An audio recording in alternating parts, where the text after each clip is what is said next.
Good morning dear students. This is your physics class of 9th grade. In this class we will learn about Newton's third law of motion and gravitation. बेटा मैं सिर्फ आपको chapter read करवाऊँगी, question answers revise नहीं करवाने, वो आप खुद करोगे because all the question answers are related to the chapters. I will just clear the topic to you. Your first topic is Newton's third law of motion. हमने Newton's के दो law पढ़े. First law is law of inertia कहते हैं, second law को momentum law का law कहते हैं, और थर्ड लॉ क्या होता है? Newton's third law of motion होता है. तो every action there is always an equal and opposite reaction. अगर हम कोई एक्शन करते हैं तो उसका क्या होता है? इक्वल एंड ऑपोजिट रिएक्शन होता है. Newton's first law tell us that to bring a change in the state of rest or in the state of motion of an object, a force is needed. अगर हमने किसी object का state of rest और state of motion change करनी है तो हमें force की ज़रूरत पड़ती है. Force produces a change in velocity of the object. ठीक है, वेलोसिटी को चेंज कर देती है force. Newton's second law also tells us about the magnitude of acceleration produced by the body when applied on an object. These two laws do not explain how the force act on the object. ठीक है, उन्होंने एक law explain तो किया but उन्होंने ये नहीं बताया कि फोर्स कैसे एक्ट करती है. ये किसने बताया? न्यूटन के थर्ड लॉ ने. वो क्या बोलता है कि अगर हम एक्शन करते हैं तो इसका इक्वल एंड ऑपोजिट क्या होता है? रिएक्शन होता है. Let's see the example. अगर कोई बुक पड़ी है टेबल पर, suppose this a book lying on a table, the weight of the book acts vertically downward. weight का book के यहाँ पर act हो रहा है, vertically downward हो रहा है, but the book does not move downwards because it implies that resultant force on book is zero, which is possible only if the table exert an equal upward force on the book equal to the weight of the book. ठीक है, अगर ऐसा ही होगा, book नीचे को move क्यों नहीं कर रही? अगर उस पर डाउनवर्ड फोर्स लग रही है तो वो मूव क्यों नहीं कर रही? वो इसलिए मूव नहीं कर रही बिकॉज जो हमारे जो टेबल है वो भी बुक पर फोर्स लगा रहा है इन द अपवर्ड डायरेक्शन. ठीक है, which is equal in amount. ठीक है, this force on the book balance the weight of the book. वो फोर्स क्या कर रही है? बैलेंस कर रही है वेट को. While moving on ground. ठीक है, अगर हम ग्राउंड पर मूव करते हैं, we exert a force by our feet to push the ground backward. ठीक है, हम फोर्स लगाते हैं ग्राउंड पर, उसे बैकवर्ड पुश करते हैं. The ground exert a force of same magnitude on our feet forward which makes us to move forward. ठीक है, जो ग्राउंड है वो हमारे फीट पर सेम मैग्नीट्यूड की फोर्स लगाता है in the forward direction. That's why we move forward. Explanation इन दोनों एग्जाम्पल्स की बेटा क्या है? In the above stated examples, we observe that there are two objects and two forces. ठीक है, दो objects हैं और दो forces हैं. In the first example, the weight of the book acting on the table in the downward direction, that is force of action. जो हमारी book force लगा रही है उसे हम क्या बोलेंगे? Force of action. And the force exerted by a table on the book upward is called the force of reaction. जो टेबल लगा रहा है बुक पर फोर्स, वो क्या होगी? Force of reaction. In the second example, the force exerted by our feet on the ground is force of action and the force exerted by the ground on our feet is force of reaction. Thus Newton's third law of motion states, क्या state करता है बेटा? in an interaction of two body, जब दो bodies की interaction होती है A and B, the magnitude of reaction का magnitude that is force AB applied by the force A B applied by the body B on the body A. ठीक है, जो body B force apply कर रही है body A पर is equal in magnitude the action that is the force B A applied by the body A on body B but they are in direction opposite to each other. ठीक है, third law क्या state करता है? अगर दो bodies हैं, एक body ए और एक बी है, जो एफ ए बी मीन्स जो बॉडी बी फोर्स लगा रही है ए पर applied by the body B on body A is equal in magnitude to the action that is the force applied by the body. Reaction क्या होगी? B जो ए पर लगा रही है. एक्शन क्या हो गया? जो बी ए पर लगा रही है, बट दोनों की डायरेक्शन क्या होगी? ऑपोजिट होगी. This is Newton's third law of motion. Note बेटा, जो एक्शन रिएक्शन फोर्स है वो कभी भी सेम बॉडी पर एक्ट नहीं करती but they always act simultaneously on two different body. ठीक है, दो डिफरेंट बॉडी पर एक्ट करती है बट एक्ट करती है simultaneously. That is the force of interaction are always present in pair. ठीक है, जो फोर्स ऑफ इंट्रैक्शन होती है वो ऑलवेज प्रेजेंट किस में होती है, पेयर में होती है। अब experimental demonstration of Newton's third law. अब हमने दो बेटा स्प्रिंग बैलेंस ले लिए। ठीक है, the ring of a spring balance B is attach to the hook fixed in a wall. ठीक है, हमने दो स्प्रिंग बैलेंस ले लिए, एक को हमने क्या कर दिया, वॉल में फिक्स कर दिया उसकी हुक को, and then the hook of another, एक हमने स्प्रिंग बैलेंस ए लिया, उसे अटैच करिए हुक को स्प्रिंग बैलेंस बी की हुक के साथ। Now the ring of the spring balance is pulled. अगर हम ए को स्प्रिंग बैलेंस को पुल करेंगे we find that both the balance show the same reading. ठीक है, जो दोनों बैलेंस है वो सेम रीडिंग शो करेंगे। क्यों करेंगे? The spring balance of A pulls the spring balance of B due to which we get some reading in balance B। ठीक है, तो जो spring balance A होगा वो pull करेगा spring balance B को, due to which we get some reading in the balance B। ठीक है, the same reading is seen in the balance A because the spring of the balance B also pull the spring of balance A by the same force। अगर हम A को pull कर रहे हैं तो B उसे भी pull कर रहा है by the same force. The pull on the spring B by the spring A is action. ठीक है, जो हम स्प्रिंग बी को पुल कर रहे हैं, ठीक है, जो वॉल पुल कर रही है वो क्या होगी, एक्शन एफ बी, मीन्स जो ए फोर्स लगा रहा है बी पर, and the pull of the spring A by the spring B is reaction, that is F A B. ठीक है, जो ए पर बी लगा रहा है ए पर, that is reaction. This demonstrate to every action there is equal and opposite reaction, that is F A B equal to F A B, but they are opposite in direction. तो फिर हम Newton's का third law कैसे लिखते हैं, F A B ऊपर vector डालें equal to minus F B A, means जो बी फोर्स लगा रहा है ए पर किसके इक्वल होगी, जो ए फोर्स लगा रहा है बी पर। Examples of action reaction, table on a book, वो सेम एग्जाम्पल आ गई कि जो बुक का वेट है वो डाउनवर्ड है। ठीक है, टेबल की रिएक्शन क्या होगी, अपवर्ड होगी। बुक एक्शन कर रही है और टेबल क्या कर रहा है, रिएक्शन कर रहा है with the same force but in opposite direction. By pulling a wall, अगर हम पुशिंग अ वॉल, अगर हम वॉल को पुश करते हैं, हम एक्शन करते हैं वॉल पर, तो हमारे पाम्स पे क्या होते हैं, फोर्स लगती है। We experience a reaction by the wall. Moving of a boat, motion of a boat moving away from the shore. ठीक है, जब बॉट मूव करती है away from shore, when a boatsman wants to move the boat away from the shore he pushes the shore by bamboo और with is और action his shores pushes the boat along the boat away with an equal and opposite direction. ठीक है, हम आपने देखा ना, जब हम पानी होता है वो हम पीछे को भेजते हैं तो हमारी बोट क्या जाती है, आगे जाती है, मीन्स एक्शन रिएक्शन हो गई। Motion of a boat in water, अब वाटर में क्या होता है, to move a boat ahead in water, a boatsman pushes the water backward with his oar and the water exerts an equal and opposite force in the forward direction on the boat due to which the boat moves ahead।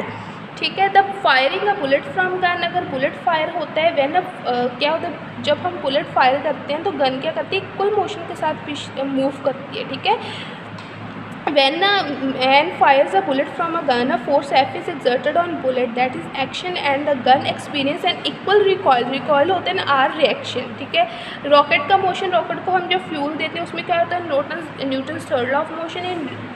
in a rocket fuel is burnt inside the rocket and the burn gases at high pressure and high temperature expelled out of the rocket through a nozzle। the rocket exert force F on gases to expel them through a nozzle backward। the outgoing gases exert an equal and opposite force R on the rocket due to which it moves in the forward direction। ठीक है, ऐसे ही होते हैं ना, जो gases नीचे आती हैं और फोर्स के जाते हैं, रॉकेट ऊपर जाता है, वो हो रहा है रिएक्शन हो रहा है। जो गैस, जो रॉकेट से बाहर गैस आ रही है वो क्या हो रहा है, एक्शन हो रहा है। ठीक है, motion of a man on ground. ठीक है, अगर हम जब चलते हैं ग्राउंड पर तो हम क्या लगते हैं, बैकवर्ड फोर्स लगाते हैं, हम एक्शन करते हैं, ग्राउंड हम पर क्या लगते हैं, फॉरवर्ड फोर्स लगाकर वो क्या करते हैं, एक्शन रिएक्शन करता है। Moving of a boat away from a shore while stepping down from it, अगर हम उससे स्टेप आउट करते हैं। In order to get out the boat man exert a force on the board of the boat, this create a force reaction which enable him to step out of the boat। at the same instant the boat tends to leave the shore due to force exerted by man action। for the safety of the passenger the boatman ties the boat to the pole on the shore so that it does not move away। अगर हम boat से नीचे उतरते हैं तो क्या होता है, हम जब आगे होते हैं तो बोट क्या करती है, बैकवर्ड मूव करती है। This is Newton's third law of motion, catching a ball. While catching a ball, the ball exerts force action on the palm of the cricketer and the cricketer exert an equal force reaction on the ball to stop it. ठीक है, this is all about the Newton's third law. उसमें क्या होता है कि अगर हम किसी भी चीज़ पर एक्शन करते हैं तो हम पर सेम अमाउंट सेम मैग्नीट्यूड में रिएक्शन करती है, बट उसका डायरेक्शन क्या होती है, ऑपोजिट होती है, राइट। नेक्स्ट बेटा ग्रेविटेशन। अब हमने ग्रेविटेशन के बारे में पढ़ना है कि ग्रेविटेशंस क्या होती है। यूनिवर्सल लॉ ऑफ ग्रेविटेशन, ठीक है, न्यूटन का एक होता है न्यूटन्स के फोर्स लॉ, एक Newton first law, second third law and one is Newton's gravitational law. Newton's gravitational law क्या है?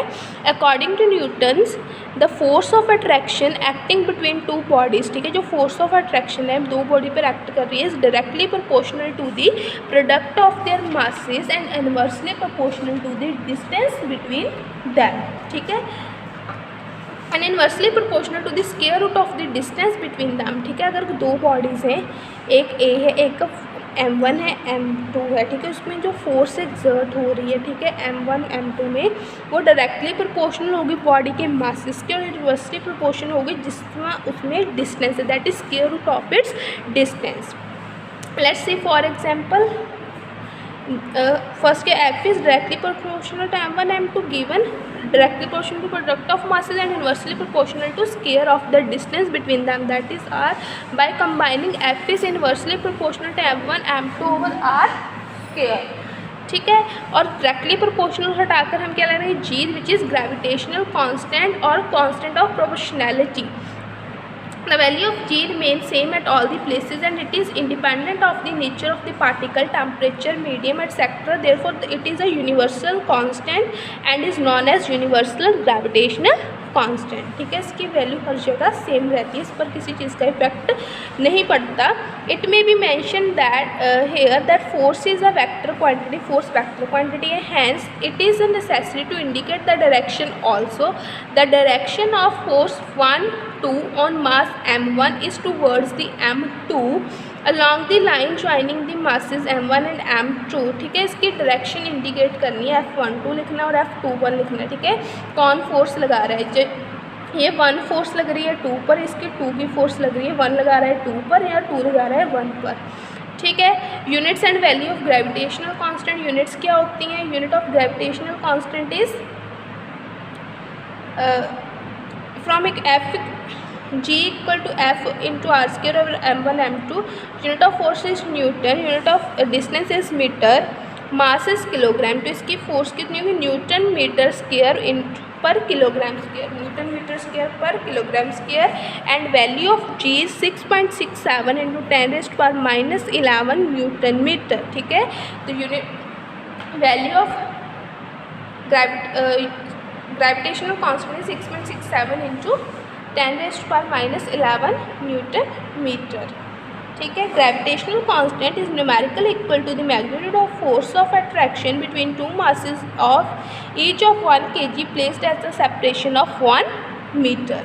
नेक्स्ट बेटा importance of law of gravitation. अब इसकी इंपॉर्टेंस क्या है? Newton's use this law to explain the motion of planet around the sun, ठीक है। उसने बताया motion of planet around the sun, the motion of moon around the earth and the motion of freely falling body, ठीक है। उसको ये लोग कहाँ पर इसकी ज़रूरत पड़ती है, जहाँ पर हमने देखना हो कि motion of planets, motion of moon means किसी भी सैटेलाइट का, और motion of freely falling body. Next force due to gravity. Force क्या होती है? Due to gravity. According to Newton's law of gravitation the earth attract each object around it towards its center. The force with which the earth attracts the body is called force of due to gravity, ठीक है। अब acceleration due to gravity क्या होती है?